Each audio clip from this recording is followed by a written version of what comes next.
Hello everybody, I'm Sister Katrina and this is a quick arts and craft tutorial on how to make your own prayer journal.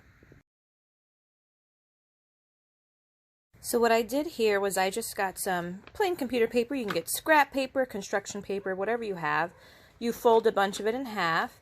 I did have a hole punch that I used, but if you don't have a hole punch, you can safely poke holes with scissors.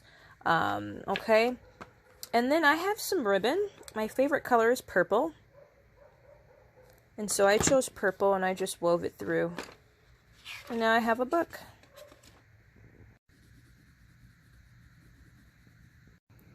So once you get your paper and you either staple or you ribbon or you glue or you connect your paper somehow, depending on what supplies you have at home, then go ahead and decorate your prayer journal. You can label it prayer journal simply or come up with a cool creative name for it and put your name on it.